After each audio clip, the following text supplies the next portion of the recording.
যুক্তরাষ্ট্রে পড়তে যাওয়া শিক্ষার্থীদের জন্য আরও এক দুঃসংবাদ দিল ট্রাম্প প্রশাসন। এবার বিদেশি শিক্ষার্থীদের নতুন করে ভিসা সাক্ষাৎকার স্থগিতের ঘোষণা দিয়েছে দেশটি। পাশাপাশি শিক্ষার্থীদের সামাজিক যোগাযোগ মাধ্যম যাচাই বাধ্যতামূলক করা হয়েছে। এদিকে ট্রাম্প প্রশাসনের একের পর এক বিতর্কিত সিদ্ধান্তের প্রতিবাদে রাজপথে নেমেছেন হার্ভার্ড বিশ্ববিদ্যালয়ের বিদেশি শিক্ষার্থীরা। তাদের দাবি, বিদেশি শিক্ষার্থীরা যুক্তরাষ্ট্রের শত্রু নয়।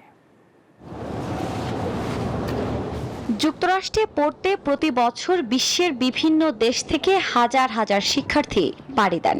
তবে দ্বিতীয়বার ট্রাম্প ক্ষমতায় আসার পর তার একের পর এক সিদ্ধান্তের কারণে দেশটির ভিসা এখন পরিণত হয়েছে সোনার হরিণে। এবার দেশটিতে পড়তে যাওয়া বিদেশি শিক্ষার্থীদের নতুন করে ভিসা সাক্ষাৎকার স্থগিতের ঘোষণা দিল ট্রাম্প প্রশাসন। পাশাপাশি মার্কিন পররাষ্ট্র দফতরের এক বার্তায় শিক্ষার্থীদের সামাজিক যোগাযোগ মাধ্যম যাচাই বাধ্যতামূলক ঘোষণা করা হয়েছে।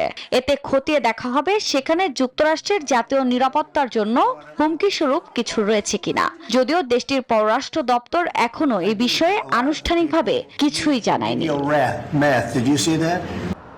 তবে নতুন এই নির্দেশনা মার্কিন বিশ্ববিদ্যালয়গুলোর ওপর গুরুতর প্রভাব ফেলতে পারে বলে মত বিশ্লেষকদের। ট্রাম্প প্রশাসনের এসব বিতর্কিত সিদ্ধান্তের প্রতিবাদে হার্ভার্ড বিশ্ববিদ্যালয়ের বাইরে বিক্ষোভ করে বিদেশি শিক্ষার্থীরা। আমরা যুক্তরাষ্ট্রের শত্রু নই, আমরা যুক্তরাষ্ট্রকে ঘৃণা করি না এবং আমরা আসলে এই দেশের শিক্ষা ও স্বাধীনতার প্রশংসা করি।